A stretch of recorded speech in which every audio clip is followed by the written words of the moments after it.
Rudi Masud, Gubernur Kalimantan Timur, yang menyebut Deddy Mulyadi sebagai gubernur konten. Lucu, seorang gubernur yang memimpin provinsi dengan anggaran triliunan rupiah merasa risih ketika satu gubernur lain menunjukkan bagaimana uang itu seharusnya digunakan. Terbuka, terekam, dan bisa ditonton siapapun. Mungkin karena di tempat lain, anggaran masih dianggap seperti warisan pribadi, bisa dibagi diam-diam, bisa dikelola tanpa saksi. Mari kita luruskan. Kita jangan sampai TikTok beliau ini dijadikan dasar hukum. Maka dari itu, KDM jangan banci.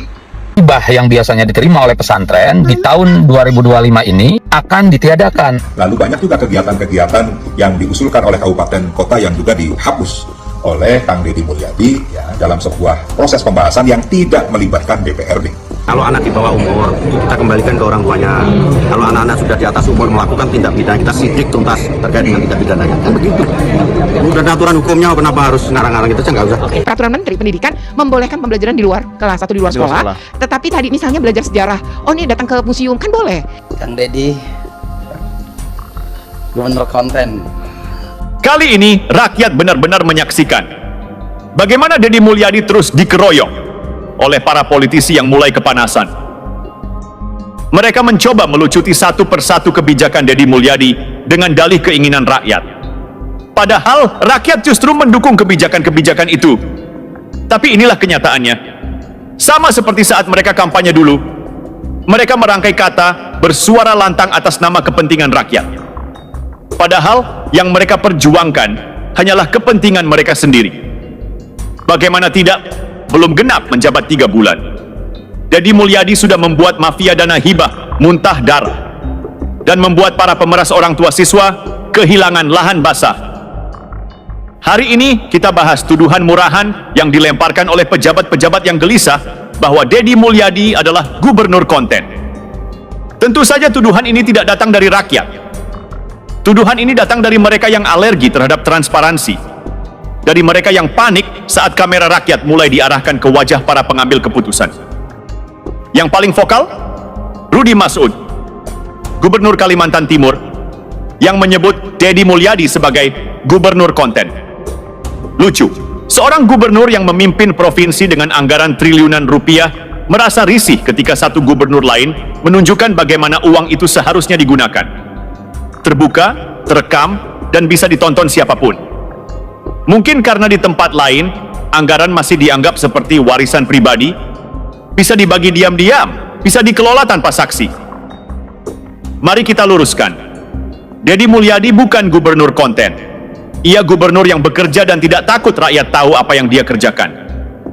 Di era digital seperti sekarang, transparansi itu bukan pilihan tapi kewajiban. Dan satu hal yang harus dipahami oleh Rudi Masud dan para pejabat lain, kamera itu tidak pernah bohong, kecuali Anda sedang berbohong dan takut ketahuan. Deddy Mulyadi bukan sedang bikin konten, dia sedang bikin sejarah. Baru 2 bulan 25 hari menjabat, dan sudah menghapus praktik pungli di sekolah. Melarang study tour yang membebani orang tua, memberikan perlindungan hukum bagi guru dan kepala sekolah dari kriminalisasi. Menyediakan transparansi anggaran daerah, agar rakyat bisa tahu kemana uangnya mengalir. Lalu datanglah kritik dari Abdul Mukti, Menteri Pendidikan Dasar dan Menengah. Katanya, biarkan sekolah tetap mengadakan study tour, bahkan wisuda untuk anak TK. Iya, Anda tidak salah dengar.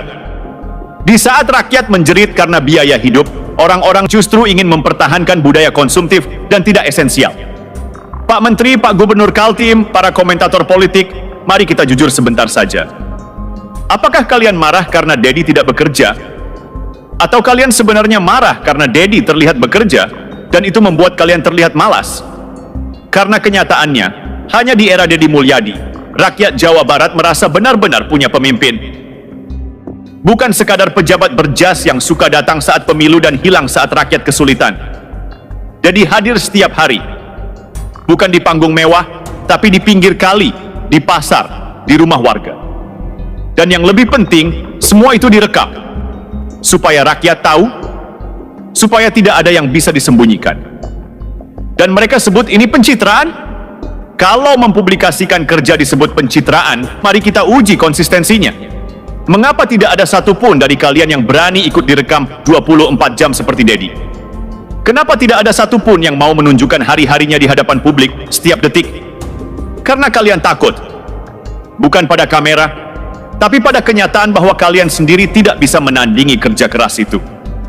Dedi Mulyadi bukan orang sempurna, tapi ketidaksempurnaannya justru membuat dia berbeda. Ia tidak bicara soal revolusi dari panggung seminar, ia turun ke jalan. Dan justru karena itu ia diserang, karena ia bukan bagian dari klub elit yang saling melindungi. Ia sendirian melawan sistem yang tidak nyaman dengan transparansi. Rakyat mencintainya. Tapi politisi, mereka justru merasa terancam. Karena ketika Dedi mengajak rakyat mengakses anggaran, para makelar proyek gelisah. Ketika Dedi mempublikasikan rapat, para pejabat licik mulai tiarap. Karena Dedi menciptakan standar baru, bekerja sambil disaksikan publik. Jadi kepada para pejabat yang sibuk mengejek Dedi sebagai gubernur konten, izinkan saya bertanya satu hal. Apa yang lebih berbahaya bagi masa depan bangsa, seorang gubernur yang mempublikasikan kerja kerasnya setiap hari, atau pejabat yang kerjanya tidak pernah terlihat, bahkan oleh rakyat yang membayar gajinya? Banyak pengamat ini dari urusan pelindungan anak, urusan transportasi, urusan banjir. Tapi muncul ketika ada masalah di TV aja, Pak. Setelah itu tidak ada aksi. Mereka tidak melindungi anak-anak ketika anak di bawah umur naik motor. Mereka tidak melindungi anak-anak ketika anak-anak hari ini konsumsinya adalah minuman yang bergula dalam setiap hari. Mereka tidak melindungi anak-anak ketika anak-anak menggunakan obat-obatan yang itu tersebar di mana-mana. Mereka tidak melindungi anak-anak ketika anak-anak hari ini sudah kecanduan Mobile Legends, main game. Kan mereka tidak. Padahal dan kita ingin mengikuti negara maju. Gayanya Amerika, di Amerika nggak ada yang beginian. Outing class, kredit motor, gitu loh. Jadi bagi mereka yang hanya melihat di Jakarta, itu tidak akan pernah tahu kehidupan masyarakat yang real. Saya ini hidupnya di tengah-tengah masyarakat, dan saya ini tiap hari itu nanganin orang yang numpuk di rumah saya, di rumah dinas. 100 orang mengadu hal yang sama. Jadi bagi saya hari ini akan tegak lurus. Saya akan lebih mengutamakan melakukan pembelaan terhadap rakyat Jabar, merubah sistem hidupnya, meringankan beban mereka, dan mereka harus bersekolah sampai SMA. Saya tidak akan mendengar siapapun. Yang penting saya sebagai gubernur Jabar bertanggung jawab terhadap kesejahteraan rakyat Jabar.